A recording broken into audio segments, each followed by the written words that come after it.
Bonjour à tous, aujourd'hui on va essayer de comprendre ensemble le casino. Et quelle branche du casino? On va essayer de comprendre la roulette française bien sûr. On va aller directement, voilà.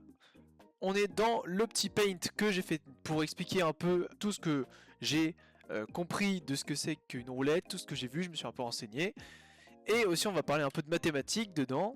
Et je suis très content de faire cette petite vidéo pour expliquer un peu, pour vous faire essayer de comprendre la roulette. Donc on est dans le casino et il y a la roulette. On va vouloir voir un peu le côté mathématique. Pour faire simple, qu'est-ce que c'est que la roulette? La roulette, c'est exactement ça. J'ai pris une petite roulette en ligne. Ça ressemble à peu près à ça. Donc là au centre, on a le tableau des mises avec la mise que l'on place, notre solde, voilà, bon ça c'est en ligne, donc ça c'est un solde faux, j'avais pas vraiment mis le balle dessus. Là on a les jetons qui varient de 0,1 et jusqu'à 100, jusqu'en bas.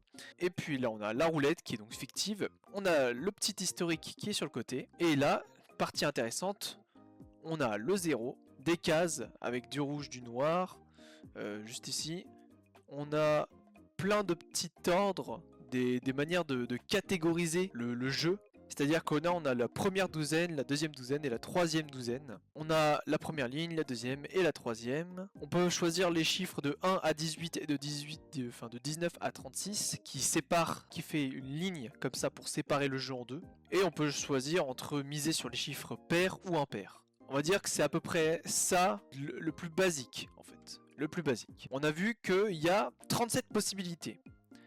On a 37 possibilités car on compte les 36 chiffres de 1 à 36 plus le 0 qui compte comme une possibilité, donc ça nous fait 1. Donc on a 37 possibilités. On voit que si on mise sur un chiffre, que ce soit le 0 ou n'importe quel chiffre, on a une chance sur 37 que ce chiffre sorte, ce qui nous donne une probabilité de 0,027027 et ça continue comme ça. Donc là les 37 c'est bien le rouge plus les chiffres rouges plus les chiffres noirs plus le 0. Si on gagne, si on mise sur un chiffre, un des 37 chiffres, on fait x36, ce qu'il faut savoir. Mais c'est bizarre, parce qu'à x36, alors qu'on a une chance sur 37. Pourquoi? C'est parce que dedans, il y a le chiffre 0, et le chiffre 0, c'est le chiffre un peu... c'est ce qui fait que la roulette n'est pas 100% parfaite. C'est ce qui fait qu'elle n'est pas parfaite. Elle pourrait être mathématiquement parfaite, mais elle ne l'est pas parce qu'il y a le 0. Et le 0, lui, est un chiffre comme les autres. Il n'y a pas d'avantage, il n'y a pas de multiplicateur plus gros. C'est fait x36 comme tous les autres chiffres. Et vu que jouer sur le chiffre 0, c'est un peu une perte en fait. Parce que le 0 finalement, il n'appartient à aucune catégorie. Il n'y a pas de catégorie qui met... on peut pas catégorifier le 0. Par exemple, si on prend un chiffre, par exemple le 9, 9 rouge, le 9 est un chiffre impair et un chiffre rouge. Voilà, il est catégorisable, alors que le 0 n'est pas catégorisable. Si on veut que le 0 gagne, il faut absolument que ça tombe sur le 0 et on ne pourra pas faire autrement. C'est comme si on nous avait retiré quelque chose. On a retiré un pourcentage. Donc j'ai fait le calcul, donc on a fait 1/37e divisé par 1/36e et on trouve bien 0,9729. Ce qui fait à l'envers 0,0270. Ce qui fait qu'on a environ 3% de perte pour sûr. Et ces 3% de perte reviennent directement au casino. Malheureusement, c'est comme ça. Là, on va faire comme si c'était parfait. On regarde la roulette comme si elle était parfaite. Si elle est parfaite, on se rend bien compte qu'il y a 0 gagnant. Parce que si on retire le 0, on obtient donc une soustraction parfaite de 1 sur 36e. Et donc le multiplicateur correspond bien à ce que l'on a misé. On a misé sur une case qui nous rapporte 36 fois le montant que nous avons mis. Faire pile ou face le jeu avec une pièce. Supposer que la pièce est parfaite, qu'il n'y a pas de déséquilibre. Donc on prend une pièce, si on la joue une fois et que voilà, on a une chance sur 2 de gagner, et donc on obtient, on va dire, un gain de 2. Donc on obtient bien 1 demi fois 2, ça fait donc 1, c'est parfait. On peut même répéter cette opération 10 fois, on aura toujours le même pourcentage de chance de gagner, soit 1 sur 2, et donc avec un gain de 2, qui nous représente toujours 1.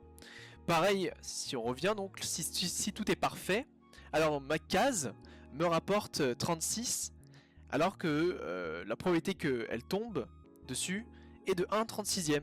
Donc c'est parfait. Alors maintenant, on va voir quelles sont les méthodes pour s'en sortir un peu là-dedans. Dans la vie, il faut prendre des risques, voilà. Et donc le risque qu'on va prendre, c'est de jouer avec ces 3% de chance. Sachant que le 0, si vous avez déjà fait des parties de casino, vous savez qu'il tombe vraiment très rarement. Mais dès qu'il tombe, c'est sûr et certain que personne n'avait misé dessus. Voilà, c'est sûr et certain. Même si voilà, il y a peut-être des gens qui misent dessus de temps en temps juste pour rire, ça n'arrive jamais, ce n'est pas logique en fait. Parce que ce numéro n'est pas catégorisable. Je vais vous parler d'une petite technique, qui est la technique des carrés noirs. Cette technique consiste, là je vous montre justement à l'écran, à remplir une diagonale de noir, deux diagonales de noir, ici et ici. L'objectif de cette technique est de pouvoir miser très fortement sur une partie du tableau. C'est-à-dire que là on va miser fortement sur les noirs, sachant que là j'ai mis 1 euro, je sais pas si vous arrivez à voir ma souris. Donc là, juste ici au milieu, il y a un jeton qui est placé. Et ce jeton couvre les 4 cases. Ce qui fait qu'on a une très forte concentration de gains ici et sur cette deuxième diagonale là. Et on va aussi mettre l'équivalent de ce qu'on a mis en pièces sur le rouge. C'est-à-dire que là, si on a mis... Et il faut obligatoirement remplir ça, sinon la méthode ne fonctionne pas. On en aura mis 12 ici minimum. Pour essayer de contrer le fait que si ça tombe sur le rouge, là on est... si ça tombe sur le rouge, alors c'est un peu dommage. Donc si ça tombe sur le rouge, là au moins on est sauvé. On va dire que les gains sont nuls si on est à 12 minimum. Après on peut monter, moi personnellement je monte plus, je mets à 15-16 pour que, si imaginons que ce soit les rouges qui tombent, j'ai toujours un petit plus. Sachant que dès qu'on arrive sur les cases noires, c'est directement en x7 qu'on fait. Donc alors le principe de faire cette méthode là, c'est qu'on voit qu'on essaye de jouer un peu avec les possibilités de gagner. Donc là il y a un exemple, l'exemple concret, si on joue sur le rouge, le noir ou les catégories à 50-50, là on voit bien que le pourcentage de win et de lose, donc là c'est win, W pour win et L pour lose, là c'est une perte. On voit bien qu'on arrive à peu près un carré qui est juste ici arrondi. Parce qu'en fait c'est pas vraiment 50%, c'est plus 49 parce qu'il y a le 0, il faut prendre le 0 en compte. On voit bien qu'on a un bloc et que d'un coup si on passe de l'autre côté des chiffres, on n'a plus rien. Voilà, c'est soit tu gagnes, soit tu perds, c'est simple. Alors que pour la technique des carrés noirs, on va artificiellement augmenter le gain. Mais ce qui fait qu'on va augmenter le gain, on va très fortement diminuer le fait que si on perd, si on tombe sur une case noire qui n'est pas la bonne, alors tous nos gains, tout ce qu'on a misé, se retrouve directement aspiré directement. Et on a une grosse perte en fait. C'est gros risque, grosse perte.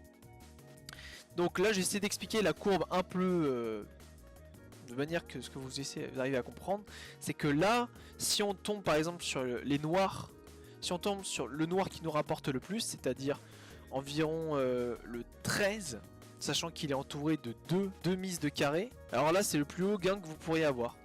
Et donc là on est là.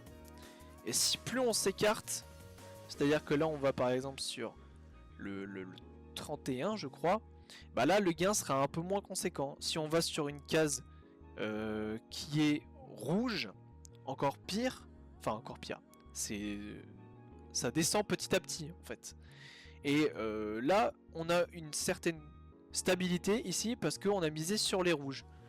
Mais bon, j'aurais pas dû le mettre parce que si vous avez mis en 12, alors dans ces cas là, cette barre là elle va directement au sol et parce qu'on arrive au zéro gain on va dire.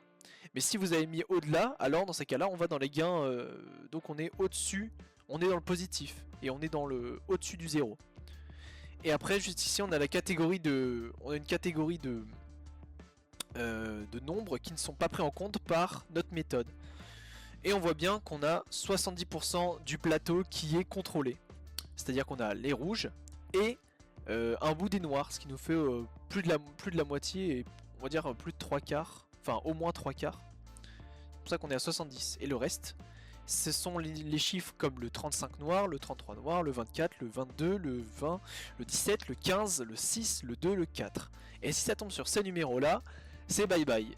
C'est pour ça, on essaye de jouer avec le curseur. parfois si on joue, on se demande bah, où est-ce que moi j'ai la possibilité d'agir sur ce plateau, sur ce jeu, où est-ce qu'il est mon pouvoir. Notre pouvoir, il est dans la mise qu'on met. C'est-à-dire que si on joue, si par exemple on fait un pari sans argent, alors ce pari est un gain pur ou une perte pure. C'est-à-dire que il n'y a pas de personne qui gagne plus que l'autre. Si on joue sans argent et juste on fait ah stock a gagné, bon ok t'as gagné mais t'as juste gagné le fait d'avoir gagné quoi.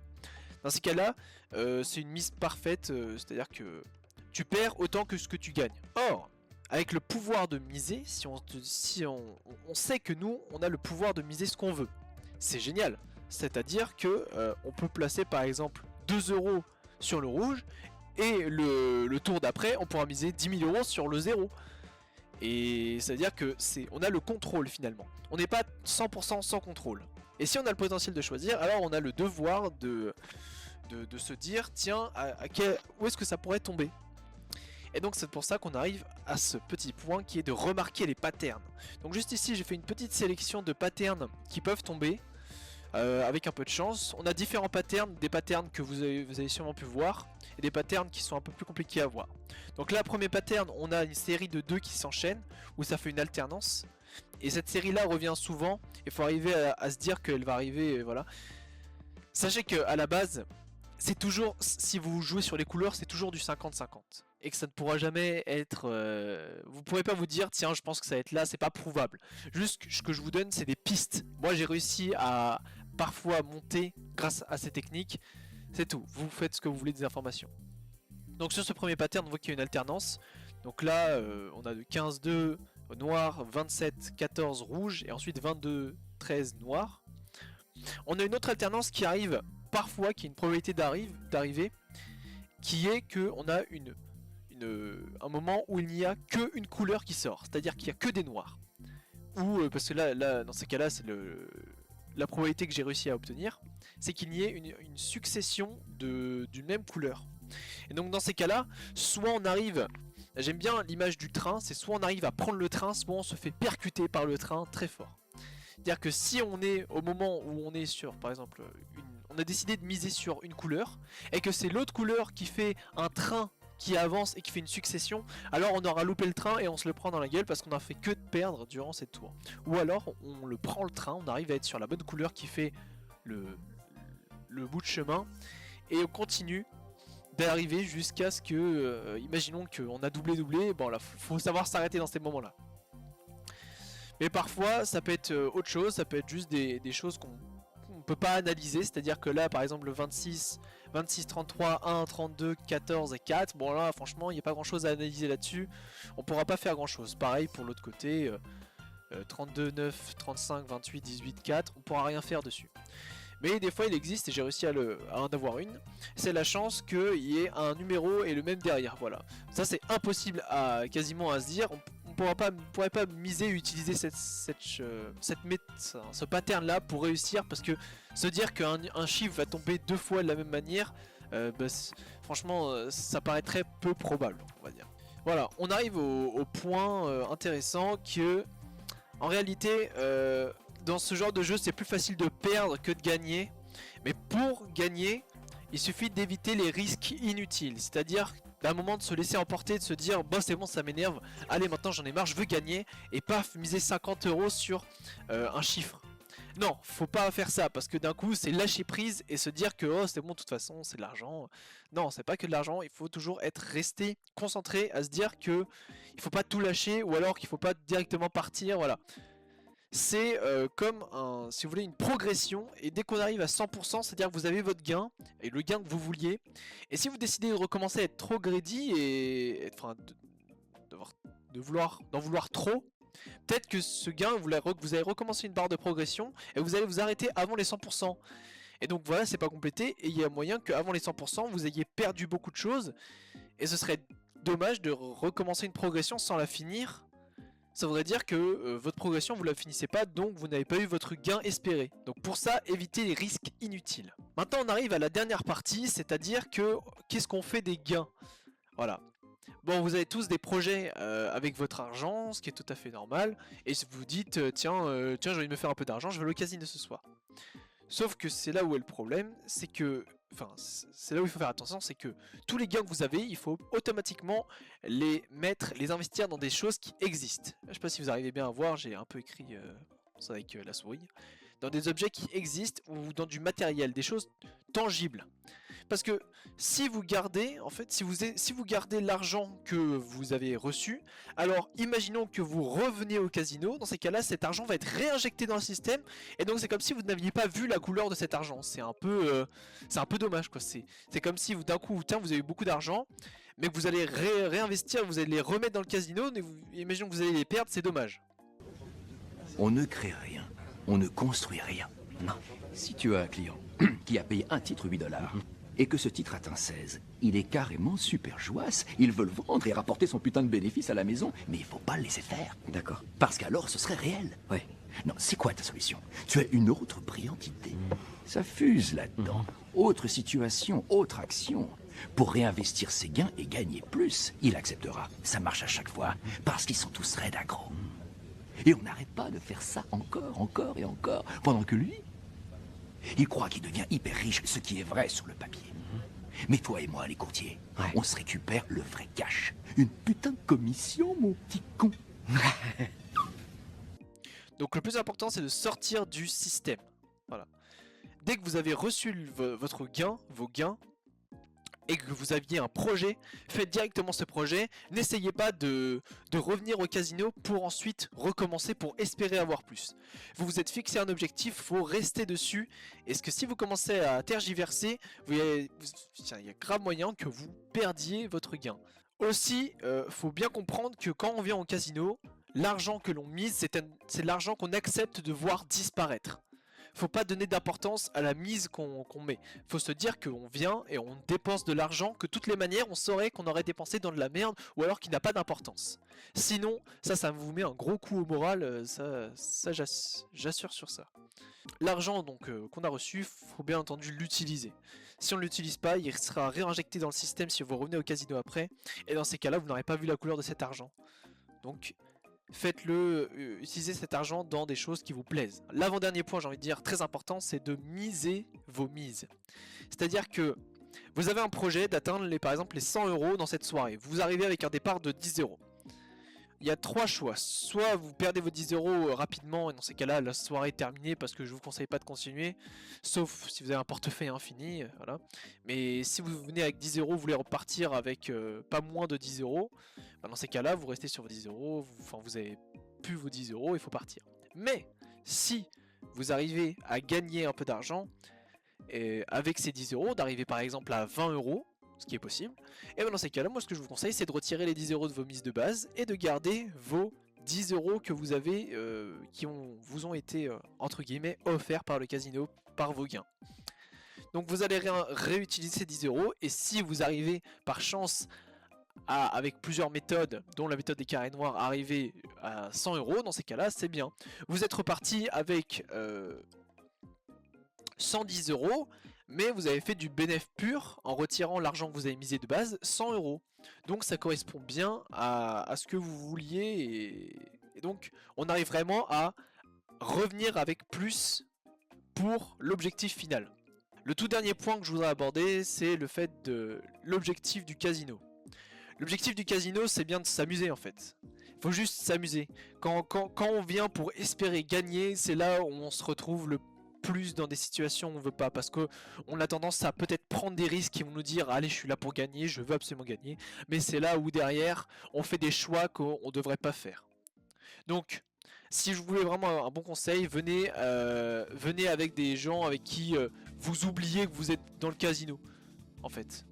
Discutez un peu pendant que vous êtes en train de faire vos mises, voilà, tout en ayant un regard sur votre jeu bien sûr, mais faut pas que ça devienne un objectif du genre je veux venir au casino aujourd'hui, vous êtes tout seul, voilà, bon, c'est pas vraiment ce qu'il y a de bien. Les gens quand ils viennent au casino, généralement, s'ils sont dans la roulette, moi j'ai déjà vu, ils viennent à plusieurs. Parce que ils veulent s'amuser, il y a un semblant d'amusement en fait. Il faut que toujours vous ayez cet esprit en tête, sinon vous dire que c'est un plafond fiable, c'est absolument pas du tout ce que j'essaie de vous dire dans cette vidéo. C'est vraiment tout sauf fiable. Le casino, vous pouvez perdre.